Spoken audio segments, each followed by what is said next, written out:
What's going on, everyone? Welcome to another episode of A Wolf in Geek's Clothing, hosted by yours truly, Wolfson, and with me, as always, my special guest, Mike Phoenix Hero. Let's go.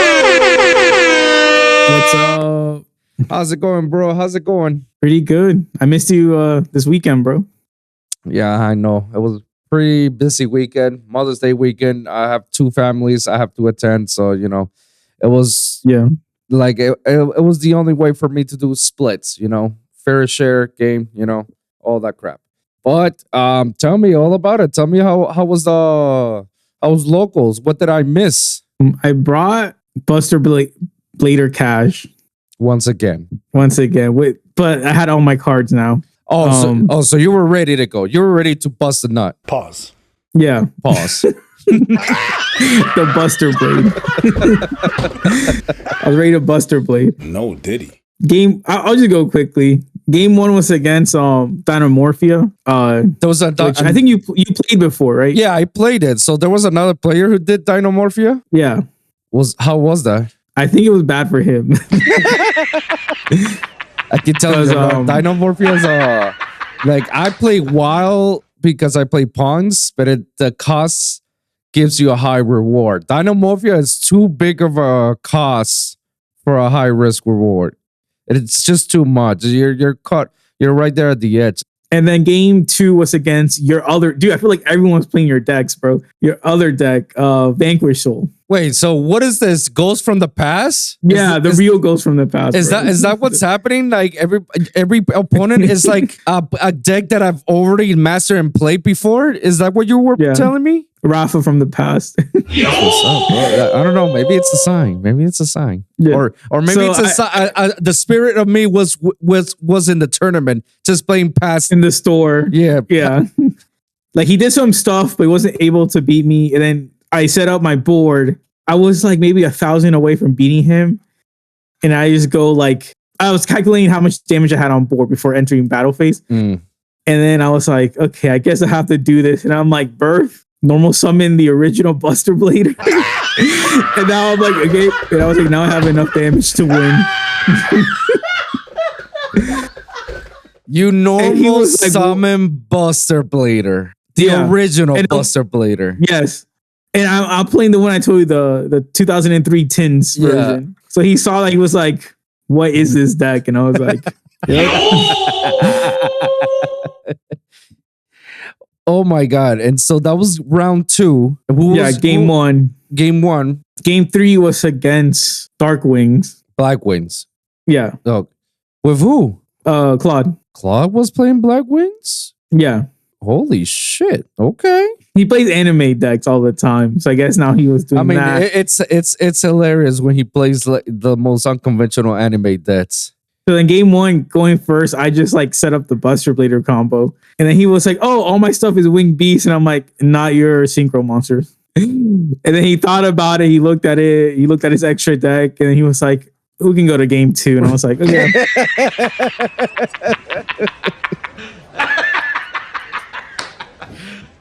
Yep, guys. Blackwing dragons, synchros, they're all dragons. Hence the name Dragon. Yeah, but it didn't even matter because honestly, like the synchro dragon turns everything into dragons. Yeah, exactly. So what I'm trying to tell him is like, even if you get rid of my synchro, the fusion is still going to affect you. Yeah. And then, and if you get rid of my fusion without getting rid of the synchro, then it makes all your main deck, like Black Wings, like all into dragons. So it's like a Winged Beast isn't on the field anymore. You know? Yes, you won't be able to use any of the Black Wings effects to special summon. Yeah, unless they say like if you control a Black Wing. Yeah, like, exactly. Themselves, yeah, but they have some spells and traps that are like support for Winged Beasts, and if they're not Winged Beasts. So then game 4 was Flu. And then game 1, I opened 2 shifters, and I was like, "This is the worst time to open." Like, I only opened it one other time. Was like the first game against Anamorphia, and I never saw it again until Flu. And I opened 2, and I'm like, I have 3 cards to basically beat him, and he won the dice roll, so he ended up going first. Yeah, and he just went nuts, and I was like, okay. And then game 2, I side, and I kind of bricked monster wise. I got Rise Heart as my only like cash name. but I had a bunch of good back row. I had Spellbound, Cyclone, Imperm. So I was like, okay, like when he puts the field spell, I'm just gonna Cyclone it. When he puts when he's about to tribute for M-Pen, I'll just chain Spellbound so he can't tribute what's on the field anymore.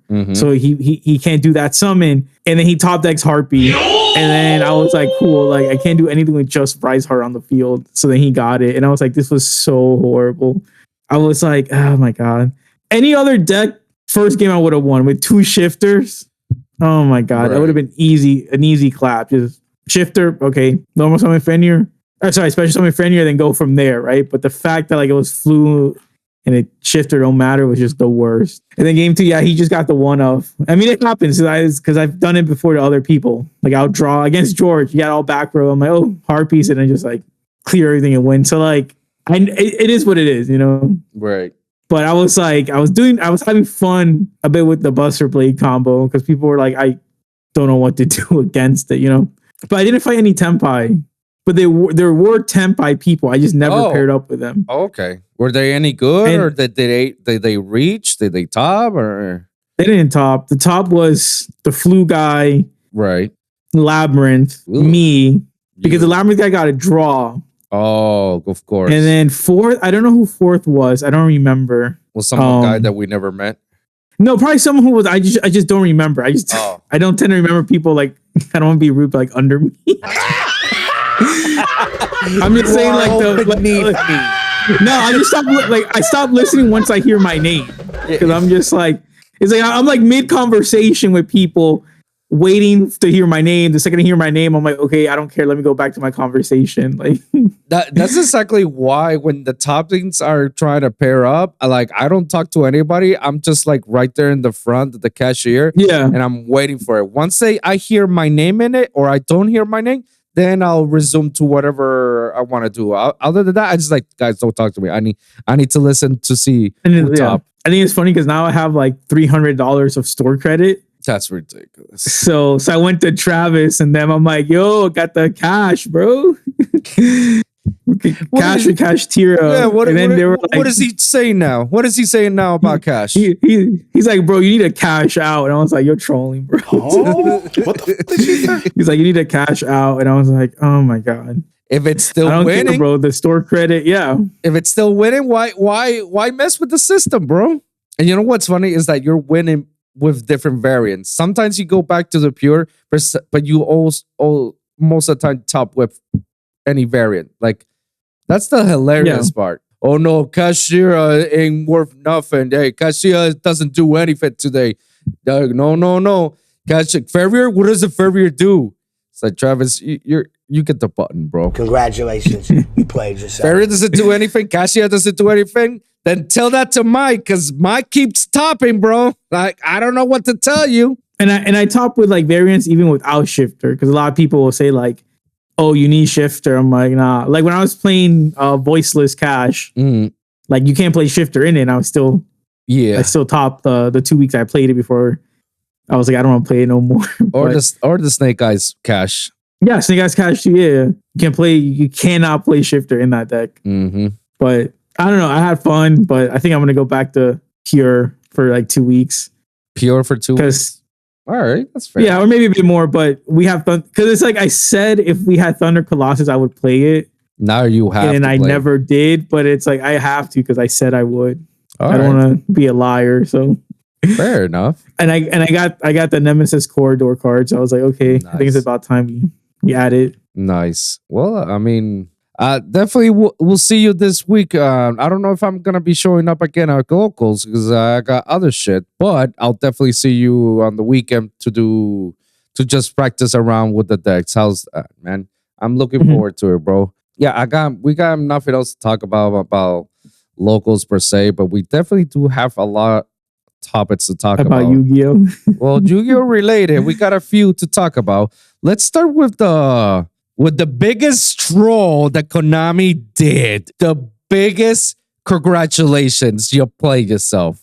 Like I'm hitting the button right now to everybody. Congratulations, you played yourself. Konami, and I didn't believe it. I didn't believe you when you sent me because the way it was like posted, it felt like somebody hacked into their account and wrote this because this is even. Oh, you're talking about that. I thought you were talking about the settlers. No, you're. Oh no. We're going for that one because that's another congratulations.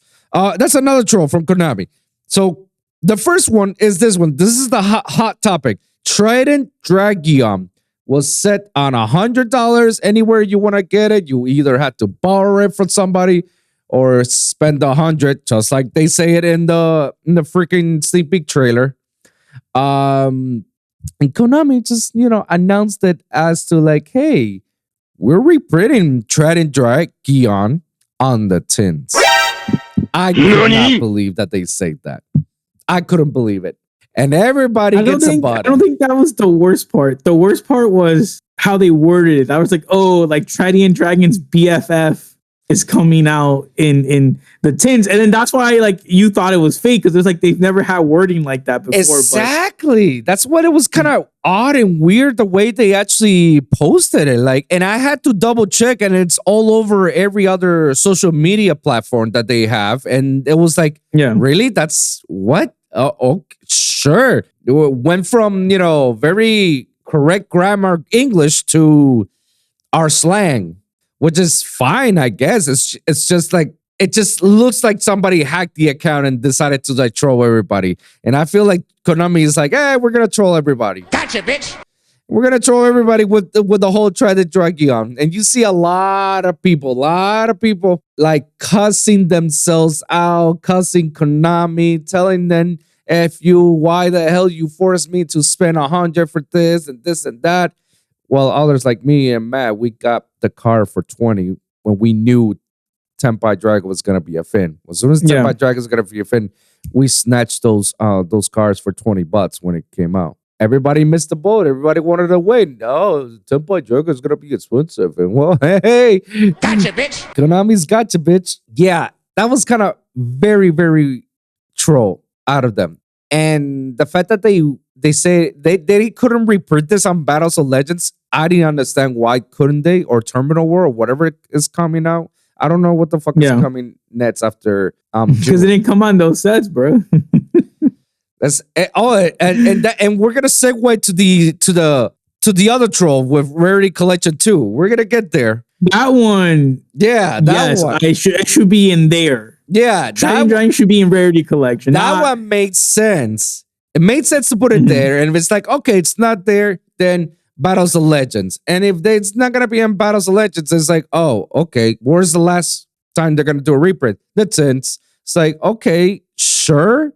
The tins? What? Why? Huh? And that just if we know about this about Konami, if this is any clear indication, is that Konami wants you to play Tenpai for a while, post tins for the next core set. They're gonna ban Trident Dragion because they got the money. They got the money. They don't need this card anymore. Let's ban this old card that makes no sense. That could be reprinted in Rarity Collection. I don't think they're gonna ban Trident. I mean, I didn't know they were gonna ban Barone or but every deck uses Barone, bro. Every cash variant I had used Barone. I didn't know they were gonna ban for Trident, bro. I didn't know that for Trident. I didn't know they were gonna ban Savage Dragon. I didn't know they were gonna ban Summon Limit. If anything, I thought they were gonna limit Summon Limit because they limit every other floodgate except for Squill Drain. So why did Summon Limit didn't get that treatment? Yeah. And Savage Dragon only to be used on D-Link and Snake Eyes? But no, we're banning it because Snake Eyes is abusing it? Again, a lot of things I didn't know we were going to get banned, and they got banned. And we saw it because like everybody has now a Barone. They already spent enough money. All right, so now we want a piece of that pie. All right, tins. Everybody's going to purchase. Everybody's going to want to buy the tins. Everybody. All right, we got enough money. We squeeze the juice out of this card. We can ban it if we want to. We want Tenpai to be not that, but, they can still play it. Because the net support is a popular effect. The net support of Tenpai Dragons is that they're going to have a popular effect like Monster. It's gonna be alive for a long, long time. So to everybody's question, does this mean that Tenpai Dragon is dead if they ban Trident Dragion? No, it won't be dead. It's still playable. It's still can OTK. It's just you're not gonna have that guarantee free 9K beat sticker attacking 3 times or 12,000 beat sticker. You know, it's just now that you have to make sure that you blow up the board and then make sure you secure your OTK. That's pretty much it. I mean, it's not gonna kill the deck. It's not gonna kill it. It's just gonna slow play it, just like how they slow play Snake Eyes, you know. But yeah, that's a big troll. I didn't expect that they were just gonna say, "Hey, on the 10th, Trident Dragion, it's gonna be there. Go get it. Go get it. Go get your tins. Gotcha, pre-order." That was a troll, bro. That was a troll. And then segueing to the fucking Rarity Collection. I'm sorry, but this Rarity Collection Part 2 is ass. Is ass. I didn't like the first Rarity Collection. I felt like it was mid at best. Everybody's like, no, bro, now we got a high rarity versus of these cards. It's like, yeah, okay, but you like, who cares? Like, do you have those cards already? So why do you want to get it again? I don't know. For collectors, people, I get it. For me, it don't make no sense. It don't make sense. Why do I need to get Nibiru's if I already have Nibiru's? Why do I need to get evenly matches? I already got evenly matches. Why do I need to get certain cards that were old, that we needed it like 2 years ago? Now we're getting them. And I feel the same way with this one, only in this one, it's worse.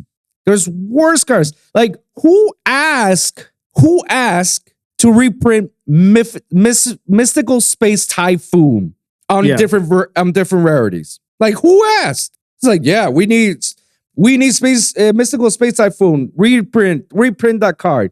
Access code Talker, sure, but not many people use that card that often. Like, it's like only a few decks that they have that card, and even so, getting that card, it's already been reprinted like 3 or 4 times, if I'm not mistaken. It has the gold version, the original printing, and the Brothers of Legends printing, I believe.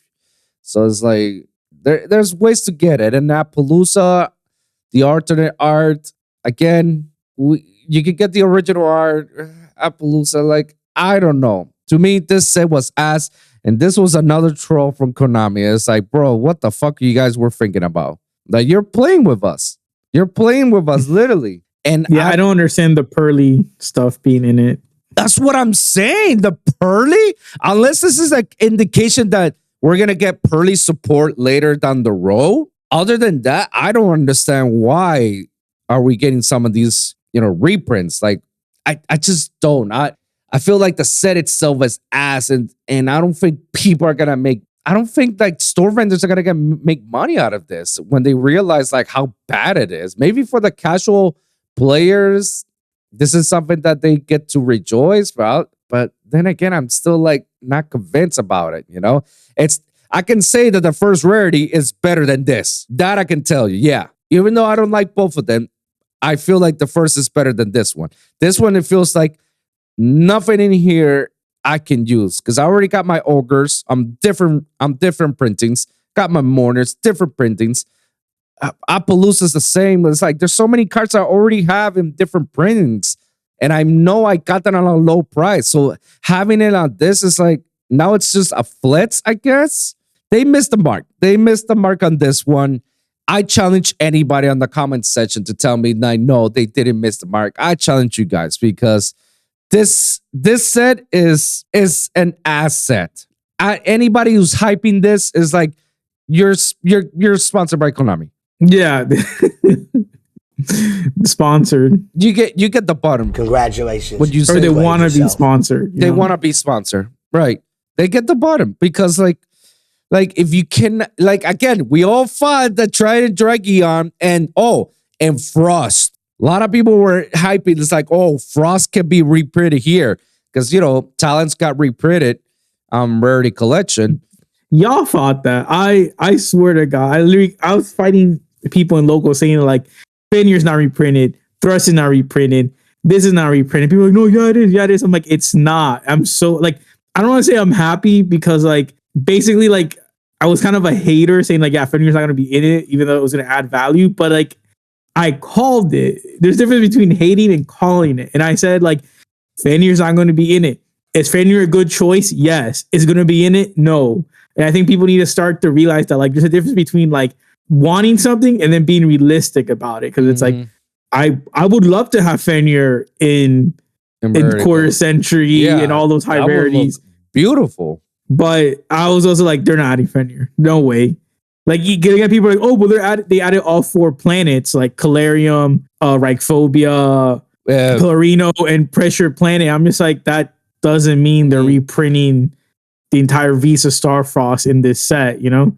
And they did it. They just put those 4 and we're like, okay. But once I saw Pearly, I instantly knew this set was going to be an L. And I kept telling people, like, nope, it sucks. And it's like, and I love Rarity Collection 1. Like, I know you don't like it. I'm someone that did like it. And we'll argue it's a pretty good set, especially if you're starting new or you're just someone who, like, doesn't really have a lot of money and they play budget. It made a bunch of the stuff budget. Sure. Like that's why I reframe myself to say, like, if it's for the casual players, then yeah. And I guess I forgot the budget players, the people who don't have money, they can afford to get some of these staples, you know, the free Ash, the free Ogres, the free Imperms, the free Nibiru's, and all that crap. Yeah, I get.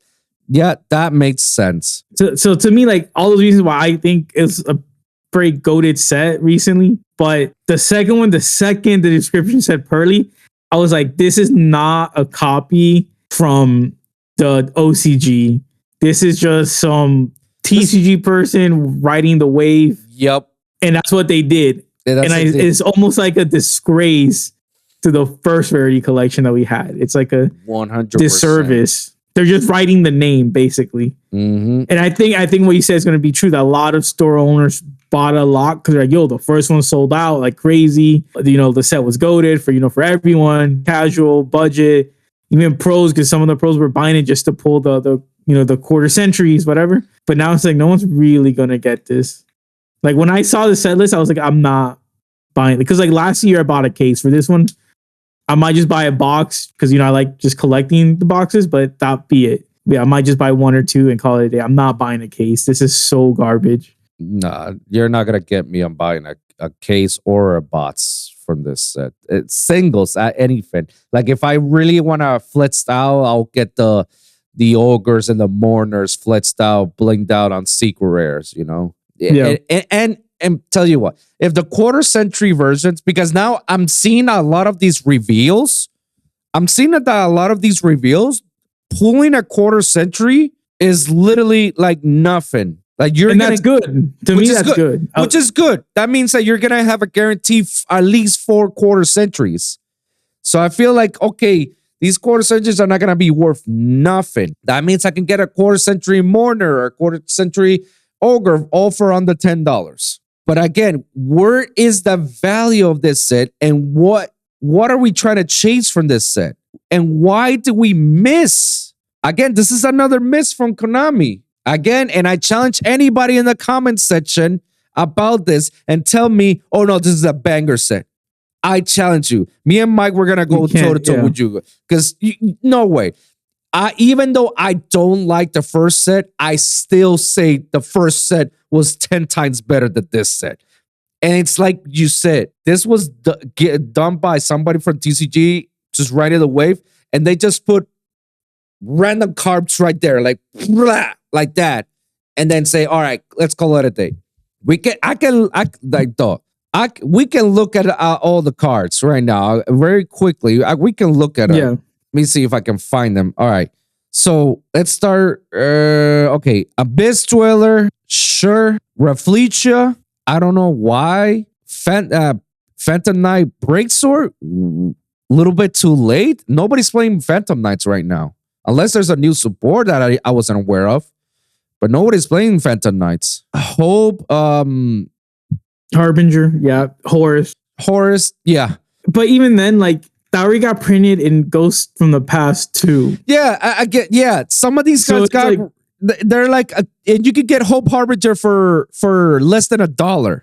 Yeah, on an ultra rare. On an ultra. Yeah, ultra rare. Yes. Yeah. So Dongaris, sure. Magnifica? Why Magnifica? Wasn't Magnifica Power of Elements? Yeah. Oh, wait, no, it was reprinted last year, right?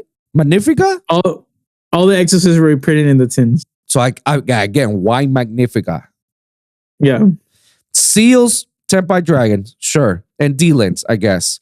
Appaloosa, George was happy for that one. Yeah, I'm pretty sure he's gonna get a nice quarter century Seals. I wouldn't mind having one too, but if the price is right. Otherwise, I'll settle for a secret rare.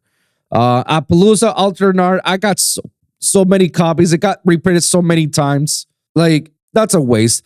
Unchained, I guess the Unchained Link 2, it was definitely expensive. So I guess that made a lot of sense to reprint it again with different rarities.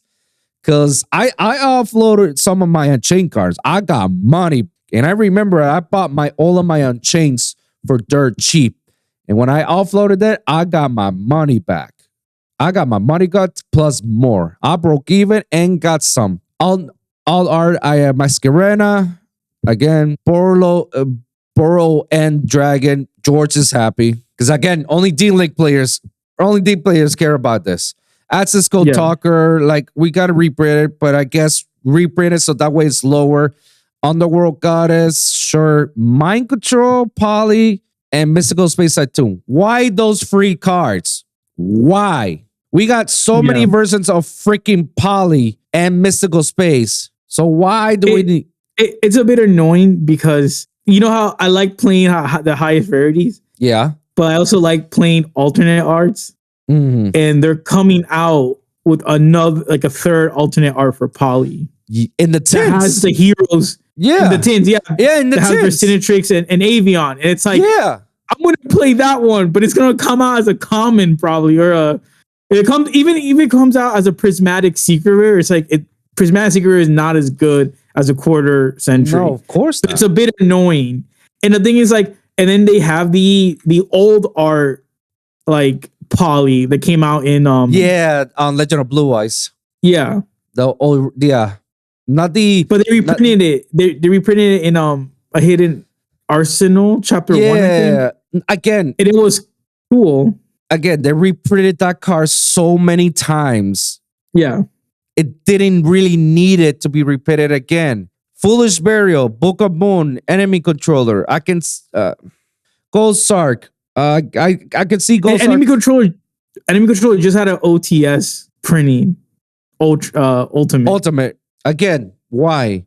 Gold Sark, Italy, Eclipse, Charge, I guess for the Lightstorm deck, that makes sense. Preparation of Riots. I'm just naming you cards that makes absolute sense. Mm-hmm. Adamancipator, Abomination's Prison for Unchained and Jubil, I guess. Crossout Designator, Bingo Machine, the Blue Eyes White Dragon card support. Why? Cosmic Cyclone. Why? Twin Twister. Why? Etsy Encore. Sure. Forbidden Lens. Why? Pot of Duality. Why? Again, guys, I'm naming cards that make absolutely no sense because they have been reprinted multiple times. Why do they need a reprint of this? And I haven't even got to the monster parts. I'm not gonna go all of these other monster cards because all of them have got reprinted. It's like DD Crows and Rescue, Goes Ogre and Skillmeister, Droll, yeah. But the Charger cards, I made sense because of Lightsworn. Mm-hmm. Phantasmate, they already announced it. The Blue Eyes and Silent Magicians for Yugi and Blue Eyes support that's coming. I mean, the Silent starters from Legacy. The Blue Eyes there's gonna be a new structure deck coming. Yeah. So there's gonna be support. Magician Souls, Alubra of Despia. That card got reprinted on an ultra rare on Ghosts from the Past. So why did it really need another reprint? I'll never know. Garura, Dark Dragoon, the Purely, like I'm gonna skip over. And then the field spells, like all of the Visa's field spells. It's nice, actually. I get it. It's nice. But at least put some reprints of like Unicorn or Visas or some other shit. I don't know. It's just all four of them are just sitting there like for no goddamn reason. Again, more Exorcist card. Solemn Judgment and the Floodgates. Like, Counter and Floodgates. Why do we need it when they're already reprinted too many times?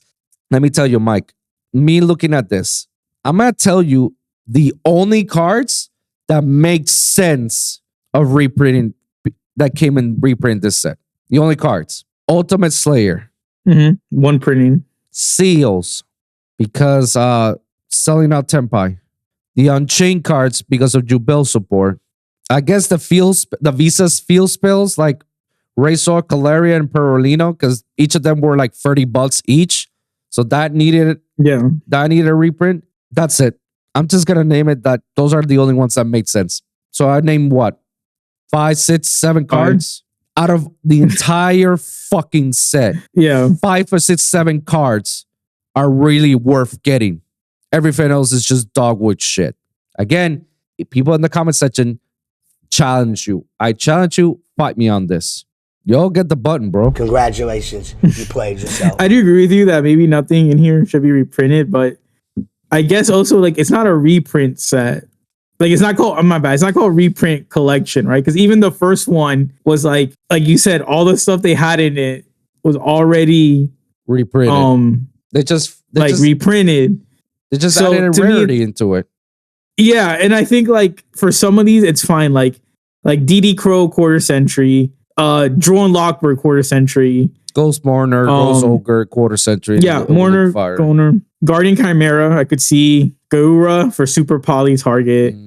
Savaris because it is a hand trap and it is voiceless voice. Yeah, more voiceless. Omega quarter century, Crystal Wing Synchro Dragon quarter century, Abyss Dweller quarter century, Hope Harbinger quarter century, Abapalooza quarter century, IP quarter century, Access Code quarter century. Like everything I'm seeing right now is things I'm gonna get. Underworld Goddess quarter century. I'm not getting that poly. Book of Moon quarter century, Enemy Controller quarter century, Book of Eclipse quarter century, Cosmic Cyclone quarter century, because I play Cosmic in my main. Cross out Designated quarter century I'll get. And then Pressure Planet I'll get. Yeah, Pressure Planet. Yeah, you're gonna get a quarter century Pressure Planet. You're not gonna miss that one. Of course. And then the 3 solemns. So I can see myself buying a lot of singles. So like for quarter centuries, I'm like they have a lot of value to me at least. But like if you're just looking for like good reprints of cards they needed to reprint, then like this set is bad. And I'll also agree with you that the last set was bad because again, all the cards that we named in the last set were already reprinted and you didn't need. But for me, it's like it'll be nice to have those cards I just said like upgraded. Sure. But again, they could have had better cards too in it. I feel like it's like it's a miss. Like they had an opportunity. It is still a miss. Yeah. They had a perfect opportunity to reprint certain cards with upcoming support or what's trending in the meta right now. I feel like they missed that one big time.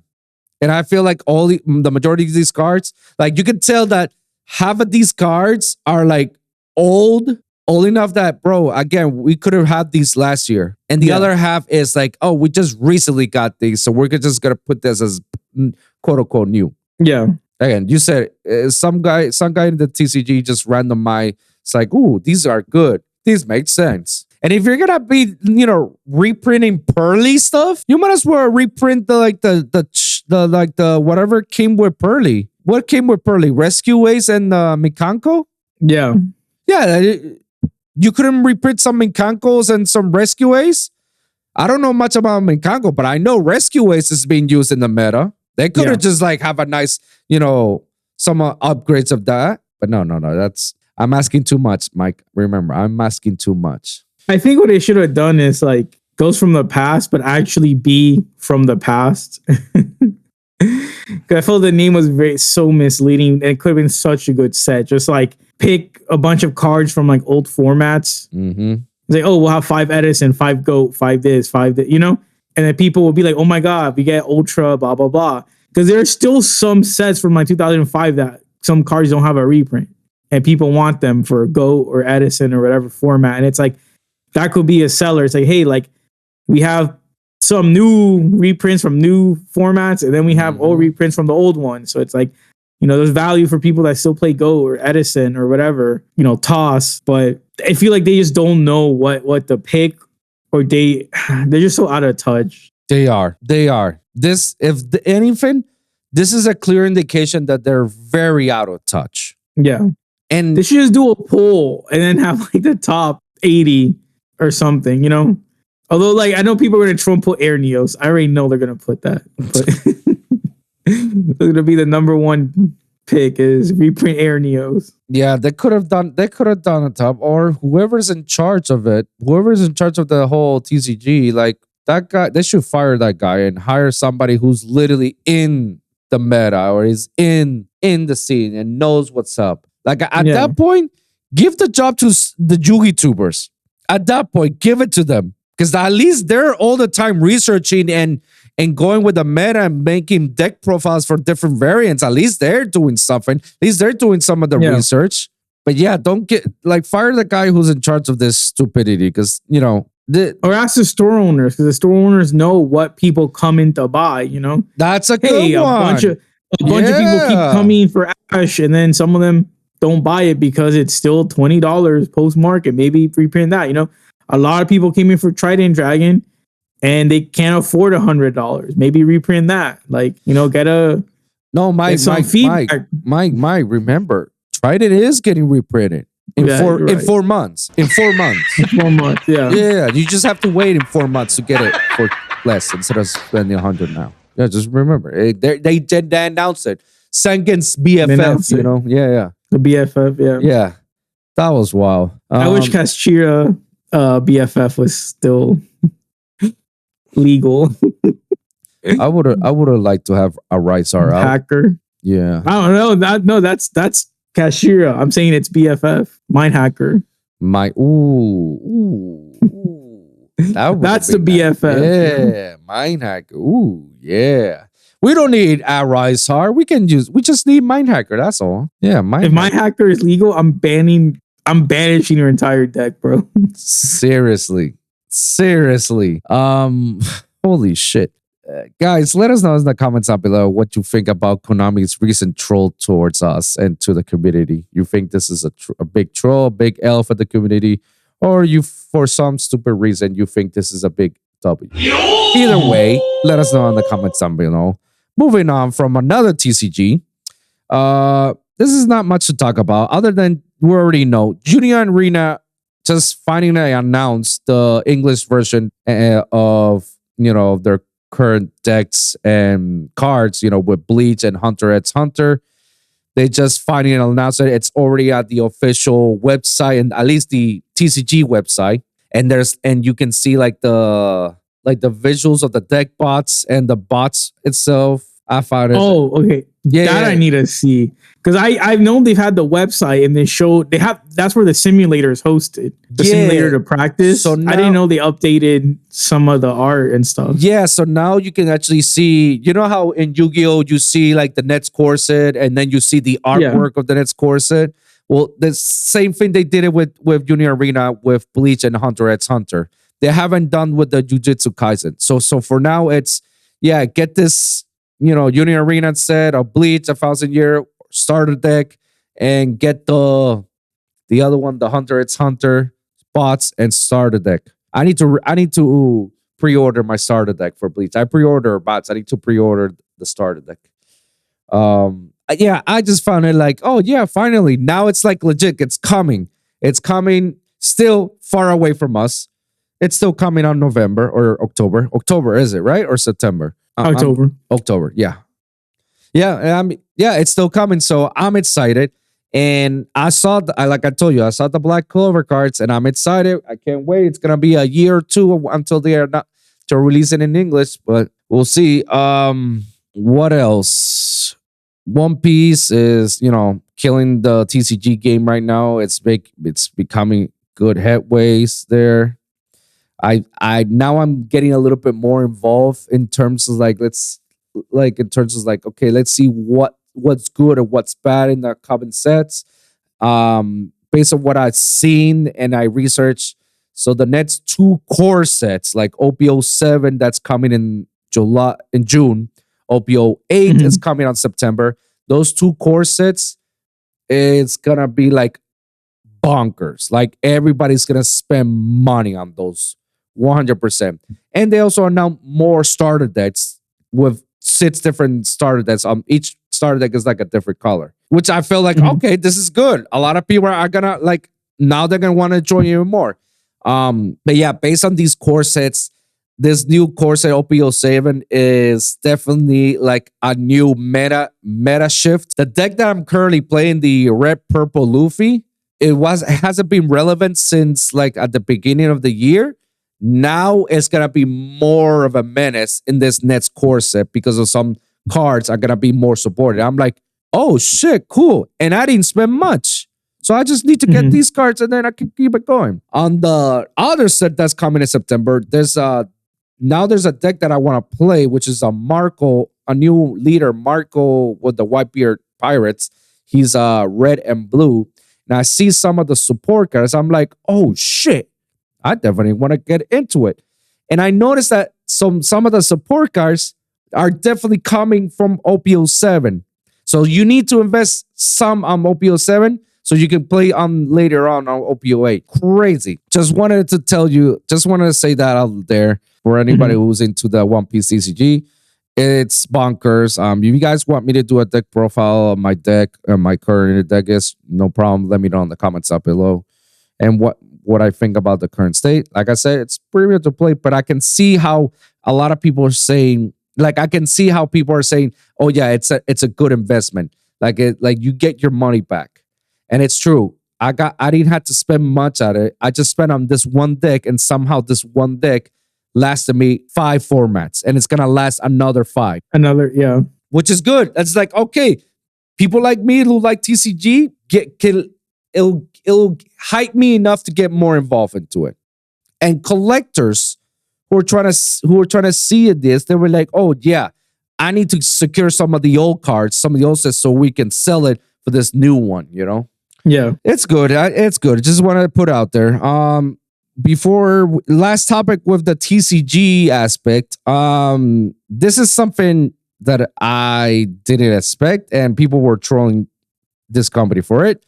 Gamestop is now officially buying graded cards like Pokemon, but there's only a catch. Catch is that any slabs, that's what the collectors call it, any slabs has to be PSA. It has to be graded by that company, PSA. And it has no Beckett, no CGC. Beckett, no CGC, nothing. It has to be only from PSA, and it has to be a grade 8 or higher. So only 8, 9, and 10. That's the only one acceptable as a PSA, which is like, dog, you're trying to a PSA 8, 9, or 10. That we're talking about a couple G's. That's a couple G's. Also, yeah, but that's the thing. People only buy too. No one really is buying a PSA 6 or 7. To be honest, like they want the 9 or 10. Right, but you'll be surprised at how many people will buy a 6 or 7 just because they like the Pokemon card that they have. You know, that's their favorite Pokemon.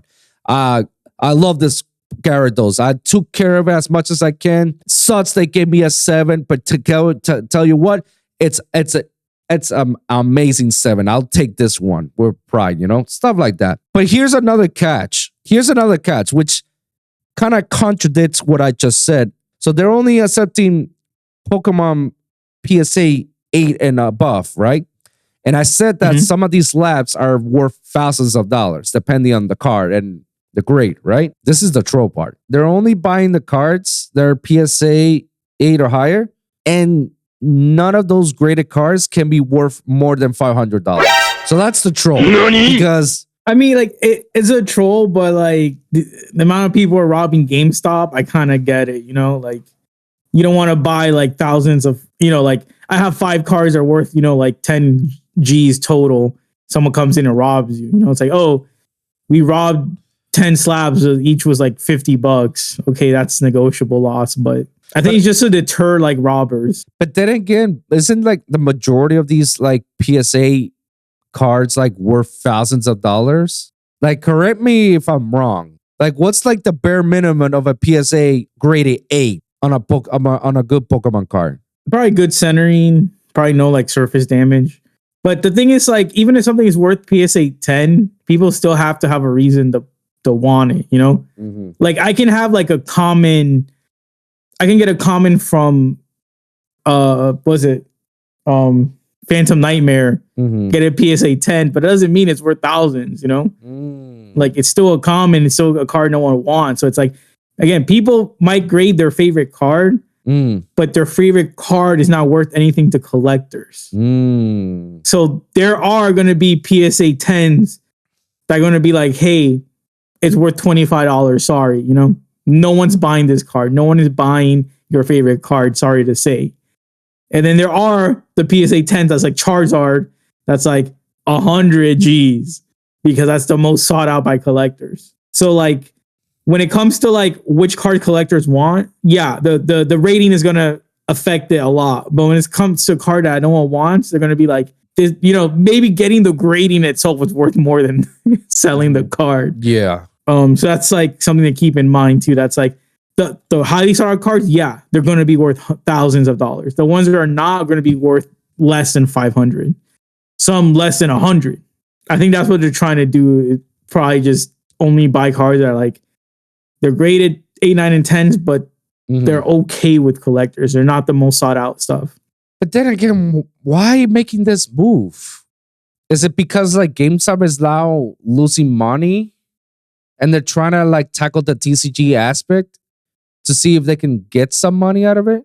Like it's a weird move that GameStop is all of a sudden decided like, yeah, we're accepting Pokemon graded cards out of left field. Like, I guess you're trying to get people to come in store. And that's the joke, because everybody knows GameStop's bad reputation of trading games and consoles. Like, yeah, you honestly believe that the slabs are not gonna be any different? Like, if you believe that that GameStop is gonna treat the slots different than the trading aspect of games and consoles, you get the bun. Congratulations, big time. You played yourself. Yeah. Because GameStop is still gonna be GameStop no matter what. GameStop, it's like, bro, this is a graded 10 Dark Charizard from the Team Rocket set. It's like $100. $100. Yeah, we could give you 50. 50 is very generous. 50 is store credit. Yeah, 50 is store credit. I'm sorry. We'll give you 30 cash, 50 store credit. There's always more store credit, bro. You're right. I forgot, Mike. If you're a member, you get an additional 10%. And if you're a pro member, you get the 20% additional on top of that. Hey yo, what the fuck? Oh no, you're getting the good stuff, bro. You're getting the good stuff. And I feel bad that some of these employees now they have to retrain themselves to know about grading and know whether it is good or bad. Because I'm pretty sure their expertise, like I can say that the majority of GameStop employees are just there because it's a job. They're not there because, I'm in love with playing video games. I can say a few select are into it. I'm into video games, so I'm good at selecting CDs and fixing stuff and whatnot. But I can give it to you, the majority, then they're just there because it's a job. It pays the bills. Yeah. So now for them to like, now I need to check. Hold on. I could give you $20 for this. And I'm pretty sure they're going to have back and forth with people. Be like, $20? This is $100, bro. How are you giving me this $20? It's graded 9. Look, eBay, TCG. It says that it's Tasmas. How are you giving me $20? Give you 30 on store credit. Emotional damage. Again, this is a troll. It's gonna be bad. Yeah, I think the last time I went to GameStop last year because it was next to a restaurant that I was waiting in line for. Mm-hmm. It was a 40-minute wait, and I was like, I'll just go next door. Just to chill. But the whole experience was so horrible. First of all, the dude came and started gaslighting bad. He said, "Oh, you're back." And I'm like, "What do you mean?" He's like, "Oh, like you've been here before." I'm like, "I've never been to this GameStop." And he's like, "That's what you said last time." I'm just like, "Bro, don't." I'm like, "You're gaslighting." And I have like a almost like perfect memory. I have never been to this GameStop. Like the only GameStop, I'm not even in that city that he was like, that we were in. It was in Hollywood, and I was like, I live in Pines. I don't go to this GameStop. I don't drive from my hometown to Hollywood. Especially when there's like 2 or 3, they're closer to you. More like 10. Like there's 10 on the way to that one. You know, like there are 2 or 3 close to me. You're right, but there's even more on the way to that one. And it was just so annoying. And I also felt like the dude did not really know about like console gaming because he kept trying to offload some PC stuff. And I was with Lulu, and we're like, bro, we don't play PC, like we're console, you know, blah blah blah. And then he was trying to say like, oh, I know the stuff is expensive. It's like I'm like, it's not a bread issue. I can promise you that. I just don't like the concept of PC gaming. Like I already told my bro, I'm an engineer. I can buy a PC. Yeah. I just don't want to. Like, don't like, which is also weird. It's like you're trying to imply that your customers are poor. It's like, bro, like I just said I'm not interested in this $500 keyboard. I'm like, I have a keyboard already. I don't need another one.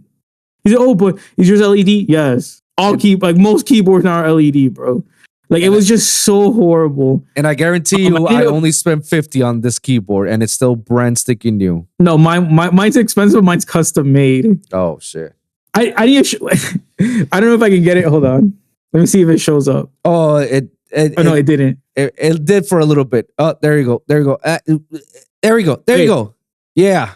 I don't know if you can see it, but you see the keys are just straight, like perpendicular. Yeah. They're not diagonal. You know how the keys are diagonal? Oh, I see what you mean. Let me see if I can get it again. Yeah. There you go. Yeah. You see? I see what you mean. They're all like that. And look at the top. There's no number row. Right. Either. There's no numbers. There's no the F1, F2, nothing. It's 4 rows. Damn. So I have a 40% keyboard. It's called orthogonal. So it's like, bro, like I can afford whatever keyboard you're trying to sell me. I just don't need the one you're trying to sell me. So again, it's just a horrible experience. That's like, I'm there. You're trying to make a sell. I told you like, hey, like I'm more into console stuff. I was looking at the console. No, we got PC, but I'm like, okay. Again, if I don't know if they make commission or not, or they need to like certain sales by the end of a month or something. Like I kind of get it, but it's like I'm like, nah, I'm good. I ended up buying like this display case for cards. I'll show it to you one day. But yeah, that was cool when I ended up buying it. But regardless, I was so close to just walking out. Because I'm like, the dude was gaslighting about me being there, and then telling me that I'm lying to him. I'm like, you're lying because now you're saying the customer's lying, and then you're also trying to buy the customer's broke. And I was like, okay, bro, make it make sense, bro. Like, is he broke enough that you can't buy anything? Like, what? So if he's broken up, then why are you gaslighting the customer so he can buy something? Emotional. This is not a car dealership, guys. What? Yeah. And like I did end up buying something, but I was saying it was just such a horrible experience. And then that was a couple months ago. And then the last time I went to GameStop might have been like 2016, bro, if I'm being honest. Damn. Like once midnight releases for COD start dying out, that's when I kind of stopped going to CODs, bro. I mean to GameStops, yeah. Once the midnight releases were done, yeah. I think like the only time that I like finally stopped going to GameStop was pandemic because that makes sense too. I used to go to GameStop a lot just to pick up the games, pre-order games. It was easy. I just put a little bit of money and bam, I could get it. But you know, midnight releases funny ruined it. Pandemic, and then all that games that I reserved. Thank God I was able to get a refund and you reuse it to buy the games on their online store. So now I just buy games on either Amazon or GameStop online. I don't have to go to the store anymore. Mm-hmm. And that's what I do. And if there's any times that I've gone to the store, it's because I saw an item that they have it on this store. I purchase it online so I can pick it up, and then I'm out. Yeah. Hi, I'm just picking up this. All right, bye. I don't need to like. And every time I go to these stores, bro, they're so dead. Like It's ghost town, literally. And I see how much they, every time to go against, I can see how much they level up from the previous time that I've gone. And it shows you like, damn, it's been a while. Because again, I didn't realize that now they're selling PC equipments, PC games, or PC computers, like ready gaming laptops, ready gaming PCs. I didn't know that they were selling the headphones, the microphones, streaming shit. So it's like, oh wow, cool. So they're leveling up. That's the best thing I can tell you. And I just purchased my PlayStation Portal. I finally got it. I got it on GameStop, and I got it on a good deal because it was pre-owned. And once I received it and I got it, I turn it on. Everything looks brand stinking new, and it works like 100%. And I got it for less than what it was supposed to. So it's like, it's those little times in which it's like, okay, it's worth it in the online section. But going to the stores side, like there's not that many interaction. The people, most of the time, they're just there bored out of their mind. They're not the friendliest either. And I get it, because there's times in which people, they come over and they steal shit, especially when they have a lot of inventory with Pokemon cards. I guess that's exactly why, because it's the highest selling point, the Pokemon cards. And they also got selling t-shirts and Funkos and toys and other shit. Again, stuff that I was like, wow, they level up. I didn't realize this. You know what I just remembered? What? The food trucks we go to? Yeah. There's a GameStop in the adjacent plaza. I know that one. Yeah. That's the one where the guy shot the guy that was... I was about to tell you stealing Pokemon card. I just remember that. I'm like, bro, we were just talking about stealing. Yes, I was leading up to it as to like why I don't mean to take your thunder. No. You sum it up perfectly. So I said myself, I'm never going back to that store ever again, ever, because of that incident. And for people who don't know about this incident, it was very known in the South Florida news. It reached the South Florida news, so everybody in South Florida knew about this. Probably the whole state of Florida, they knew about it. But anybody it's national news, bro. It went national? Yeah, of course. Because it's a whole Second Amendment fight now. So practically the store, the GameStop employee got robbed once in that same store, and he got away, and he was scared. So he's a former Marine. So he brought his weapon with himself. So the next time somebody comes, it's like, hey, no, we ain't doing that. The second time, different incident, different time, different person, different night.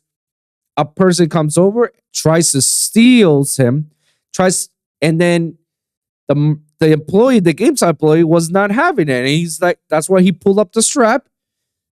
And then he shot the guy, but he shot the guy as the guy was running away to the store.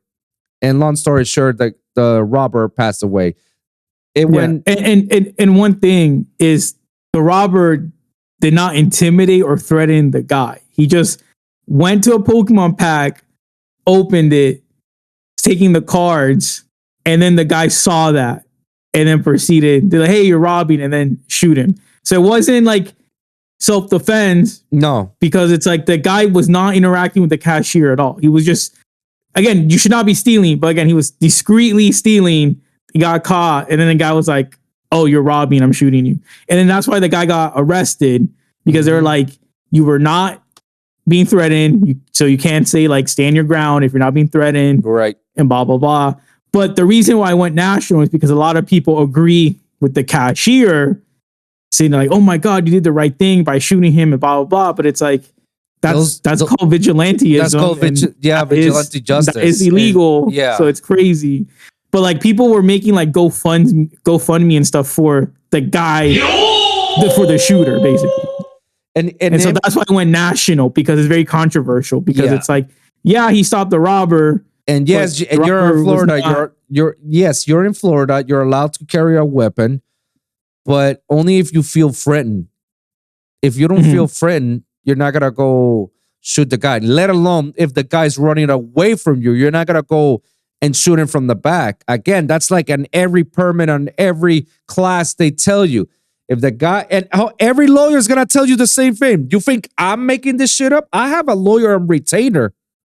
And he tells me the same thing. If the guy comes over to you, you have every right to shoot that person in front, whether alive or dead, no matter. You have every right if he's coming to you, because that means you don't know what he has, you don't know what's gonna happen, and you're in fear of your life. But if the guy is running away from you, you're committing murder, executional style, because the guy is no longer a threat. He's running away. I'm pretty sure guy comes straight to you. You pull the gun, and he sees the gun. He's like, oh, okay, run, and runs away. At that point, you're no longer in self-defense. Yeah. So and this is my lawyer tells me like, yo, like what he did was stupid. And another thing, coming, because I also work on a retail store, and I tell people, it's like, oh, like, good thing he got strapped, good thing he's shot. Yeah, he shouldn't let people know not to steal. For all these idiots who don't know about Retail Corporation of America, they get the insurance, bro. There's an insurance. Every item gets stolen every year on every store. Walmart, Target, companies like GameStop, any other stores, like any store on the mall, that it don't matter. There's always gonna be items that they get steal. You know what's the first thing that they tell you when you're on orientation, when you're working on these retails? If you caught somebody stealing, don't approach them. Let them steal it and make a report and make a police report. Because why, Mike? Because of that. The companies have insurance. They can get that lost articles, they can get that back. And also for liability. They don't want a liability whether you caught the guy and something happens to you. Yeah. Or something happens to the guy and the guy can sue the store. Or worst case, you caught it, you caught the rights, but then they'll lie about it to their face and then they start calling you names. You're racist, you're homophobic, you're xenophobic, you're this, you're that, you're racial profiling me, you're assuming this, I'm not doing this, I want a manager, blah, blah, blah. All of that, liability. That's why in the retail stores they say if you caught somebody stealing, don't approach them.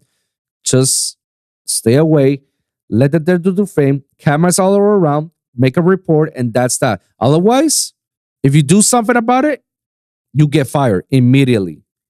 And if you try to tackle the person until the police comes, everybody's going to give you a big praise except for the company. The company's going to say, this is where you part ways. Why? Liability. Liability. They don't need it, bro. These are stuff that they can make again and they can get their money back. Sure, it sucks that they have to lose a few dollars about it. But guess what? It's so that way it's from everybody's safety. So that's why I feel like these digital dickheads that they say about, Second Amendment, this and that. He had every right, this and that. No, because he signed on a corporate company that tells them that if you see somebody, don't engage them, let it do, report it, and that's that. Yeah. Because not only did this guy got arrested, and he's gonna face jail time, he also lost his job all at the same time. Yeah. This is like, what are we talking about, guys? It's common logical sense. But no, everybody wants to, everybody wants to feel a certain way. Everybody feels like they're entitled of their opinions, and they say like, no, my opinion is better than yours. You know what? All right, you get the point. Congratulations. Another reason why I don't go anymore to GameStop. Ever since that incident, or retail, really, bro. Just the only retails that I ever go to is either Target or the card shops. As per retails, because even with clothes, I would not count the retail that I work as one, because I work in it. Like I don't purchase any of that. But any other retails, I haven't. It's been a while, because if I can get everything that I want online, it doesn't have to be Amazon necessarily. It could be any other online store or any online store. I could get them. There's no reason for me to go on retail. I mean, heck, look at Express right now. Express has declared Chapter 11. They're gonna foreclose a lot of stores. Why? Because it's like, bro, the competition is extremely high online. It is what it is, bro. And especially when Amazon makes everybody's lives easier with their return policies. Oh, my shirt doesn't fit, or my shoe doesn't fit. Oh, no worries. Just return it. Go to Whole Foods or UPS. Give the bots. That's it. The Whole Foods. Yeah. That's it. You don't do nothing. You just return with or without the bots. You return the product, scan it. That's it. They'll take care of the rest. Any other retail stores, I know, ma'am, you gotta have to buy a box. You gotta put the merchandise. You gotta seal it, and you return it. Or it's like, no, we don't have it here. You will have to get something equivalent or get store credit. The reality of it. So, yeah, GameStop, nope. I ain't going back to GameStop anymore. After that incident, no way. And now GameStop trying to do this whole PSA grading. It's like, my final thoughts, I don't think it's gonna go well. And I think this is gonna elevate more people stealing than before, strictly because of the Pokemon cards. The value of Pokemon cards, how much they really are. People are gonna do their very best to steal them. I will say, at least I don't think people will be selling stolen cards to them. Because I remember when I used to do trade-ins with GameStop, they take your ID. Oh, you're right. They do it with the fingerprint. Do you know that? Oh, yeah. I didn't know they do fingerprint and shit and everything. I thought it was just your ID, sign that you were responsible, and that's it. Call it a day. No, because what they don't want is you rob the console, you go to GameStop, you try to sell it, the police track it down, and now GameStop has to, give it back for evidence or whatever. So they track everything, yeah. So like people who steal are not going to go to, people who have stolen product are not going to go to GameStop to sell it to them. They're going to go to the other card shops like that incident I told you. Yeah. But yeah, people don't steal. Let's just not steal. That'll be better. Don't steal, guys. If you guys don't like GameStop, just don't go to the store. Just go to your local TCG, support your local TCG shops, and get your Pokemon cards and other cards and whatnot. Don't support GameStop. GameStop, they suck. They're gonna give you $1 for your $500 PSA graded card. That's just the bottom line. My final thoughts. It's not gonna go well. Anything else you want to add? No, I completely agree with you. I don't think it was a good business choice. No, especially if games like I get GameStop. The name says it all. It's all about players and video and games itself. So I guess they're trying to do the TCG card aspect. Games. Yeah, card games. But that's why we have like actual card shops, because they're designed for that. GameStop is designed for video games, and they're the only competitors, which is kind of stupid that they are the only competitors. Because the only target competitor is big shots like Best Buy and Target and Walmart, which is like giant monsters versus GameStop. GameStop is like, bro, you took out all your competition. You became one entity. That was your biggest mistake. Should have EB Games and GameStop have two different companies and fight each other out. Was it on KB Toys? KB Toys was the competition to Toys R Us. It was they still sold cards. I do remember seeing like and stuff that. Just like Toys R Us, they sell cards. Yeah, absolutely.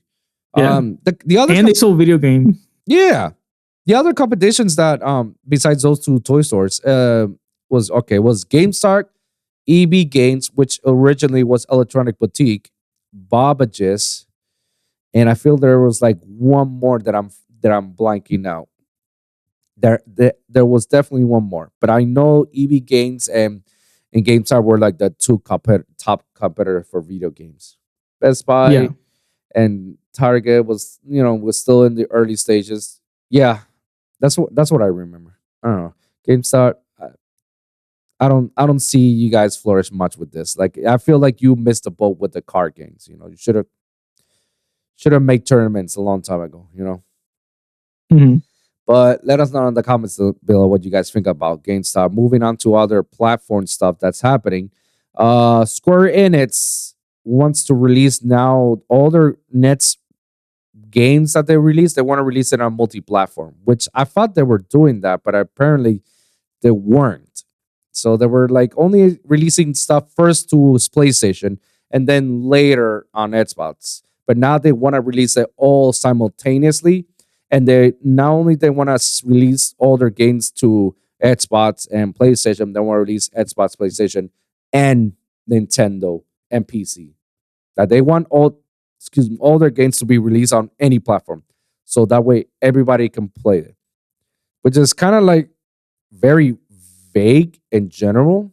Because that means I can just have my Switch, and instead of buying the $70 version of your game, I can get it for $50 to my Switch and still get the same gameplay stats. And I can hook. I don't know about same gameplay, bro. Because that's exactly what they're trying to project. That's what they're saying, that they want to release everything multi-platform. Like their games, they want it to be like for all platforms. That's what they're trying to get. Yeah, but I'm saying is like the Switch is like a weak product compared to like the PlayStation or Xbox. I agree. So like I'm trying to say that like, yeah, you might save $20 on the Switch, but it's not going to be like eye dropping or like best experience, I mean, that's what I'm trying to say. Until you get the Switch Pro or the Switch 2, they'll have a better graphics and better gameplay. I'll have to see, bro. I don't trust Nintendo anymore making consoles. They make games and I like their games, but when it comes to consoles, it's like how are you still on like 10 frames per second? Like, and again, I'm not one of the people that you need 60 frames to play. Like I happily play like a 30 frames per second game, but sometimes it's like it drops to like 10, and I'm like, how like this is not normal. No, it's not. And like I don't know if you've seen the like Mortal Kombat, the new one that just came out. Like they also released it for Switch, and the comparison is so bad, bro. Really? It almost looks like it's a PS2 game on the Switch. Yeesh. And then when you play on an Xbox, you're like, oh my god, like the graphics are amazing. So that's why like I'm afraid when they say like we're also gonna do it on Switch. It's like I guess there's some people who will maybe never buy a console or PC except for Nintendo stuff, and I get it. But at the same time, it's like if you own multiple, I don't really see yourself buying it. Especially like in your case, like you already bought the Sony handheld, so like would you really want to play a lesser version of it? No, not on personally. The Switch, not. You can just not personally. Not me. Now that I have the Sony version, I can just buy all the Sony games and I'll just like play that on my hand. I'm just saying, like in general, for people who don't have PlayStation or Xbox, or they do, but they got their family watching their TVs and they don't have time. They'd rather grab their Switch and then play it from there. Or, they don't have it, they just play the Switch, I'm just saying that. That's what Square Enix is saying, that they want to release every game that they want to release from now on. They want it to be multi-platform, which is interesting, but at the same time, a very difficult task for them to perform, to execute. Mm-hmm. Just find it interesting that they say like out there is like, yeah, we're doing this now. I was like, okay. I mean, I sure. Okay. If this probably is because they're trying to see how much sales they can get with multi-platform instead of just like one platform games. Because I'm pretty sure Square Enix is like having some issues with their latest games. Yeah. But then it's like the issue is not because people can't get access to them. It's because people are not finding the games fun. Yeah. So it's like, it's not a platform issue per se. It's more of a game issue. Because I have been reading comments on that, and then people are like, it's like, oh, if this game came out on Xbox, it wouldn't matter because the gameplay was just so bad. Like, it's just that the recent games are more mid, and I believe it's because they've been developing these games for 7 years or 10, and the problem is that they've been developing all at the same time. So imagine having free AAA games being developed all at the same time with different releases. That's a lot. You're not going to have a perfect game. Like, it makes sense if you develop one game and you spend your heart and soul on that one game, you release it, all right, jump to the next one. And then that game that you focus on, oh my God, 10, 10, 10, 10, 9 out of 10, 9 out of 10, 10, 10, all that shit. It's like, there you go. Yeah. And then the next game is going to be like that because you focus on that game. When you have 3 different projects and try to develop simultaneously, all you're going to get is half-ass games. And that's the problem that Square Enix is facing right now. So making a switch like that is like, yeah, you guys are not really realizing the problem that you guys are having.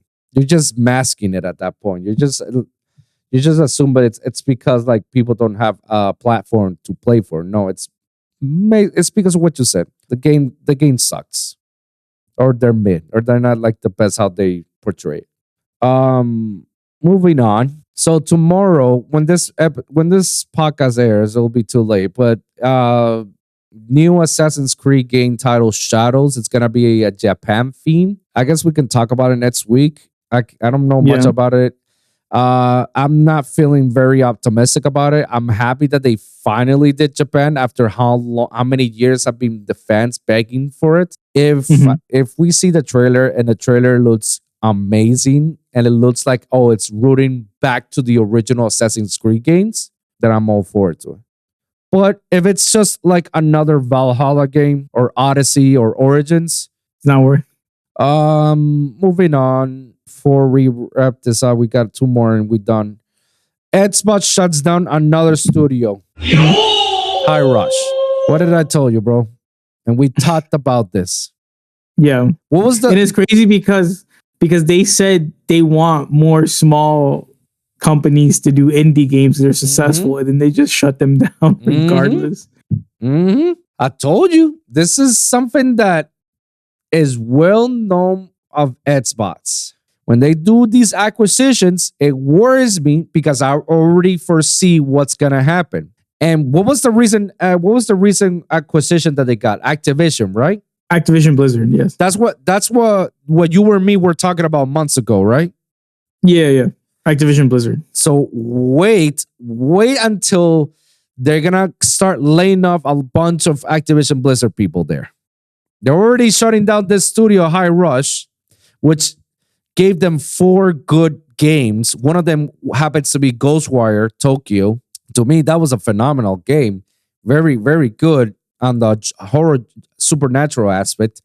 And it had a clear indication that there might be some sequels because it's not just only Tokyo. There's like all parts of the world that's happening simultaneously what's happening. And I was like, ooh, we can see one in America, one in Paris, one in South America, it's one in somewhere else. It's like, yo, this is gonna be good because now they're tackling the supernatural aspect of it and you can go into it. Well, now I don't think I'm ever gonna see it because they just canceled the studio that made it. Even though it's under Besfera, they still can't. The layouts shutting down another studio. That's why I give the middle finger to Microsoft and Xbox.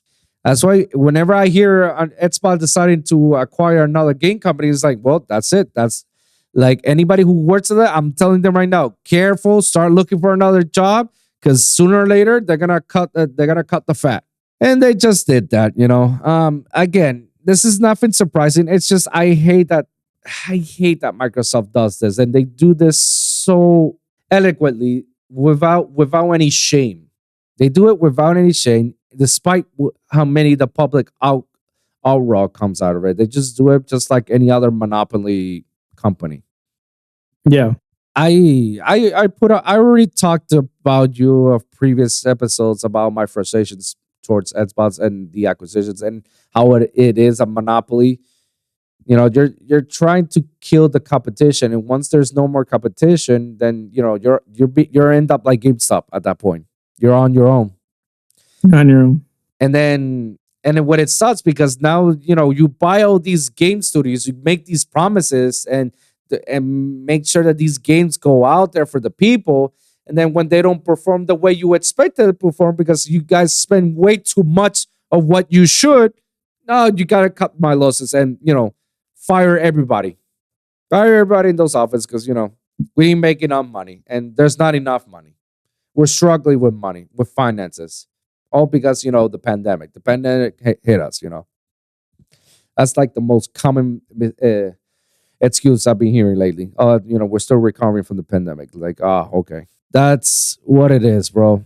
Do you have anything you want to say in regards to, Microsoft and NetSpots? No, I mean, it sucks that they did that and you called it. So I'll give you your props for that. Yeah. Not that I'm proud of it. Sometimes I hate when I'm right. Because I kind of I foresaw that this was going to happen. Not necessarily to Activision or Blizzard. Because it hasn't happened yet. But it did happen to this other studio. That's their thing, and for them, they're becoming another EA company, and we all know how much we hate EA, and they're just becoming that. Let us know in the comments down below what you guys think about the EdSpot's stupid move. Moving on to last two. So Ralph. So they already announced on the Fantastic Forecast, but I was kind of surprised that they announced who's casting for the villain Galactus, Ralph Ineson. So two things I didn't like about this. Two things. One, I didn't know that we were getting Galactus already on the next Fantastic Four movie. I didn't know we were getting that, and I kind of wanted to be like a surprise. Like, hey, here's the villain. Because I didn't know who was Thanos until I didn't know Thanos was going to appear in Avengers until I saw Avengers. So all I hear is like, yeah, Loki's the main villain in the story of this movie. It's like, oh shit, Loki is? Damn. Until at the end of the credits, that's when you see fucking Thanos. I was like, oh, so we're bringing him. Oh, damn. Okay. So I kind of like wanted that, but it seems like, nope, it's out the open. But it's not Victor Doom, which is kind of shocked that Victor Doom hasn't been announced or is not planning to be the main antagonist for Fantastic Four. Again, I don't know what's going to be the plot for it, but they already announced the main villain, not just the main villain of Fantastic Four, but like, I think it's like the final main villain of the entire Marvel Cinematic Universe, if I'm not mistaken. Like we got Ultron, which was supposed to be a main villain for the entire Marvel universe, and they kind of slapped him to the side like it was nothing. Then we got Thanos, which is like three faces of movies that represented like, holy shit, this is the baddest of the baddest. This is the what everybody calls Thanos level threat. Yeah. And we were getting the next Thanos level threat with King the Conqueror, which is now kind of scrub. It's gonna get scrubbed out of it, or it's gonna get the Ultron treatment, which is gonna be I'm here then slap. So I knew that Galactus is gonna be like the last main villain because I don't know anything other than King, Ultron, and Thanos, and maybe Victor Van Doom to be like a threat that high that can take down the entire universe. Magneto. Can it? Universe level? Like universe Ultra, level?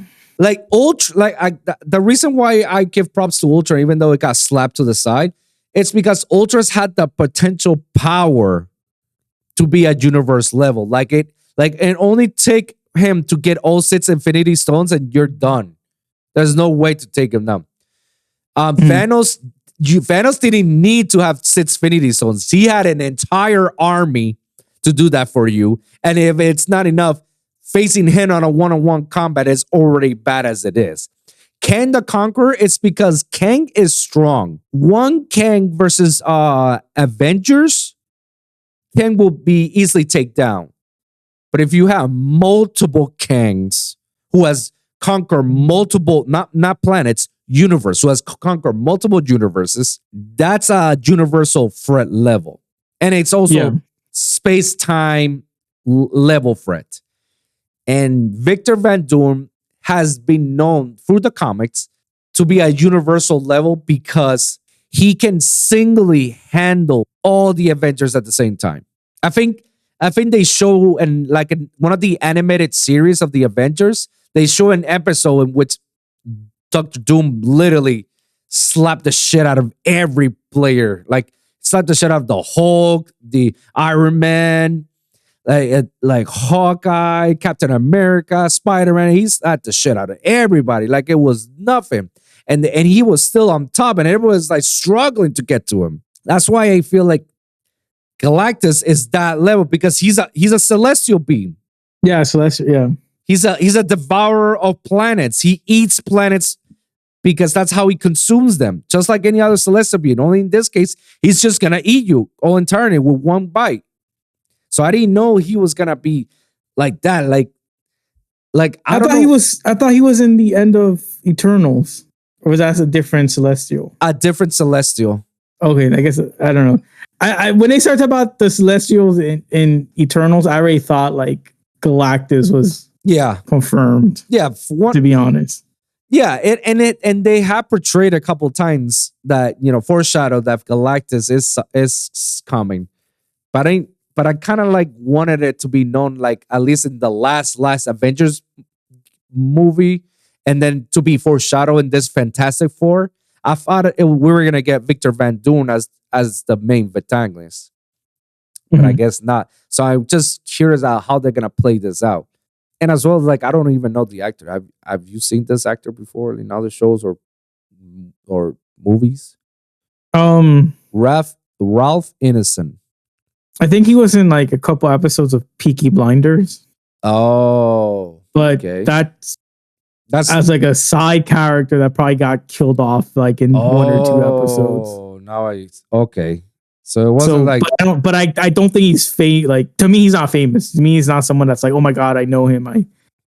Blah blah. Because when I saw the name, I looked it up and I saw he was in Peaky Blinders. So I was like, okay, like I seen him, but it wasn't a recognizable name. Got it. Okay, sure. I mean, the MCU is in a weird state right now. It's in a weird state. We're gonna have Deadpool coming soon. It's not this month. It's next month, right? No, July. Yeah. Damn. And that's the only Marvel movie we're having this year. And show. I don't think we're having any Marvel shows this year. And Marvel, I remember Marvel recently announced that from now on, we're just only gonna releasing 3 movies and 2 shows every year. Which to me, that's kind of so they don't have like oversaturate. Yeah, but to me that's already too much. Yeah. And I said to my cousins, I said like, isn't this exactly what Marvel was doing for the past how many years ago? Like for the past 4 or 5 years, isn't that exactly what they were doing? Like having 3 Marvel movies and 2 TV shows a year, 3, 4 TV shows. I don't know, but I thought this is exactly what we were having. I mean, I remember we had WandaVision and the Falcon and the Winter Soldier in the same year. That I remember. And I know we have 3 other movies. So to say, oh, we're doing this, I'm like,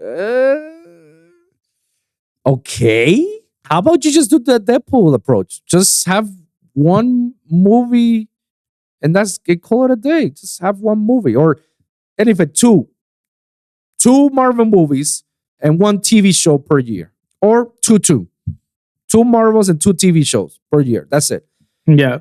And that's already like, ugh, you're asking too much. You're already at the limit, because once you push 3, it's like you have to release this one. You have to release this on February. You have to release this on May for the summer blockbuster. And then you have to release it by the end of the year. That's the only times that I can see that you can only release them. And even so, those are like weird periods. And most of the time, Marvel movies are good on summer. Like release a Marvel movie in the summer, that's like automatically blockbuster. It was pre-Endgame. Pre-Endgame was like that. Post-Endgame, it was more of a hit and miss. It was like, So I honestly I don't know what's happening with MCU, and then announcing they're gonna have free movies and TV shows. It's like I don't know with what time. With what time? I don't know what's the next movie that's gonna release next year after Deadpool. I don't know what's getting released, both TV and movie. I don't know. I'm completely. Isn't it Blade? That's what they say. They keep saying it, but last time I checked, I don't know if they start filming or they haven't filmed or. I don't know. I know Fantastic Four is coming on 2026. Supposedly 2 years away. and supposedly Avengers was supposed to come next year, but they're pushing that one as well. So I don't know, and it's a weird state, and it's so weird that they're doing these movements. Like I think like at this point, like everybody's already tired with Marvel. Like Marvel's fever just died after Endgame. Mm-hmm. I don't know what to expect. The only thing I want to is like I want the MCU to end completely. Like this is where the storyline finished, and it should finish with either Galactus or Doctor Doom. Because again, out of the 5 that I mentioned, I don't know any other universal level threat that makes all the Avengers join together from past, present, and future to band together and fight this. I don't know any other. Yeah, I'm not really familiar with Marvel as I am with DC.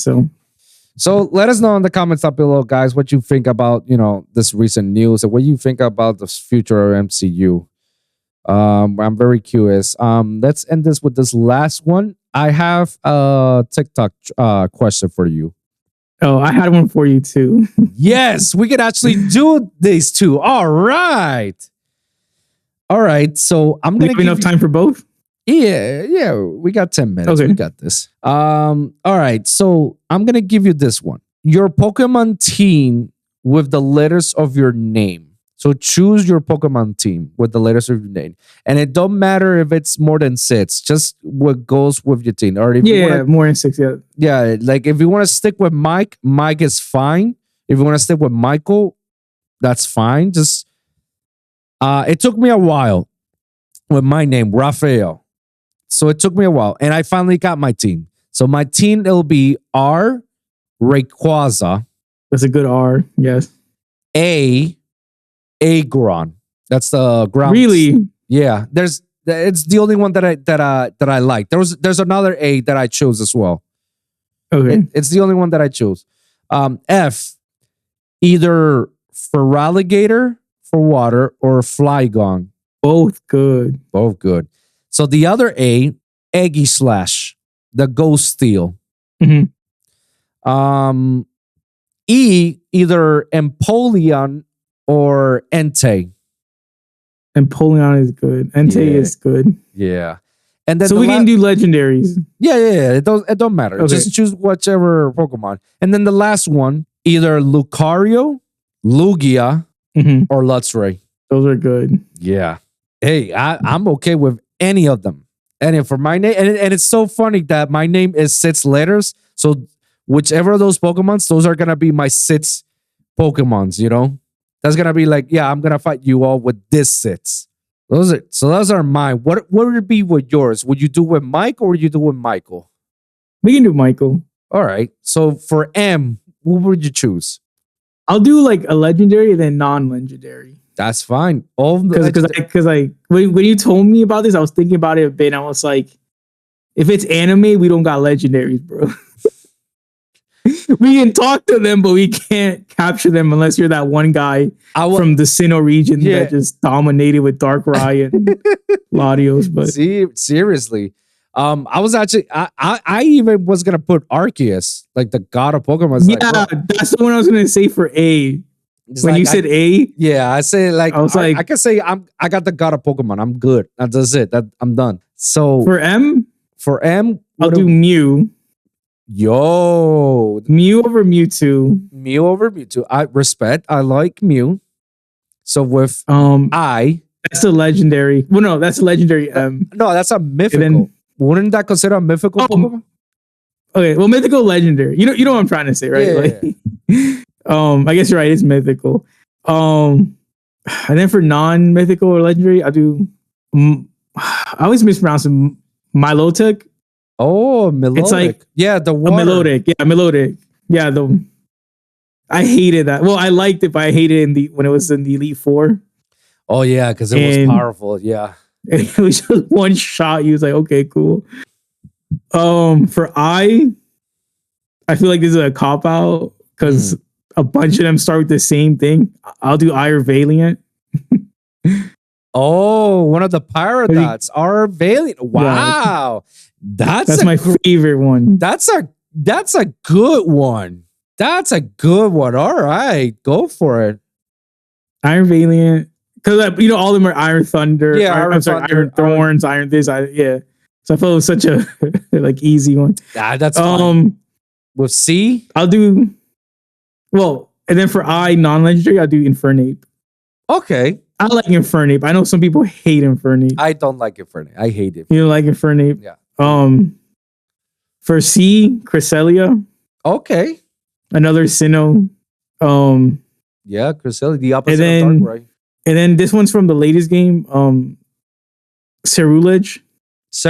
Oh. Cerulege. The one that the two like the ghost fire. Yeah. Oh yeah.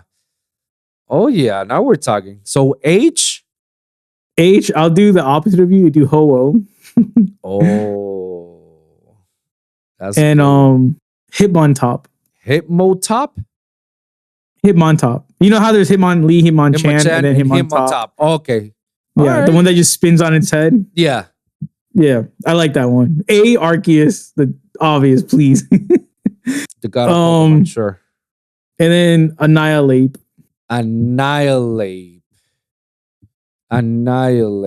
It's the new evolution from the Mankey. Yes, the fighting ghost, right? Is it fighting ghost?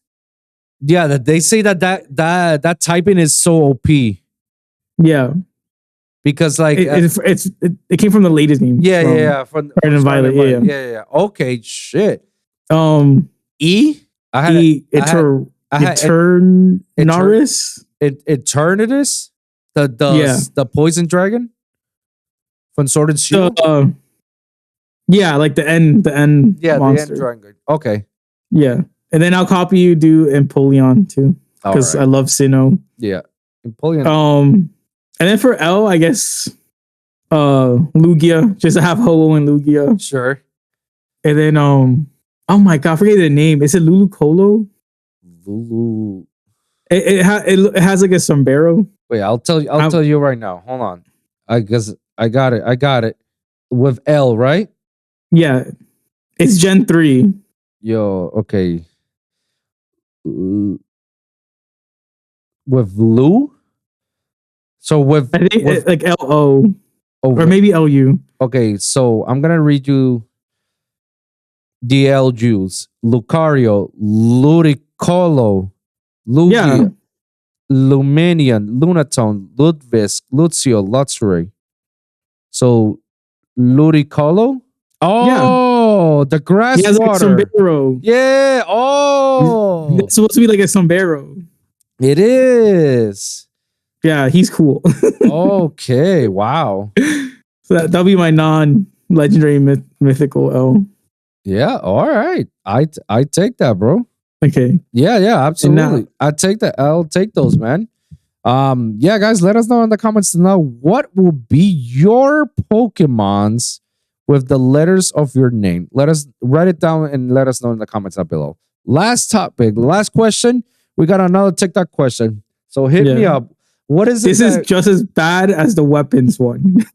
It is top 10 most wanted video game sequels. And sequels doesn't mean like necessarily 2. It could be 3rd or 4th or 5th.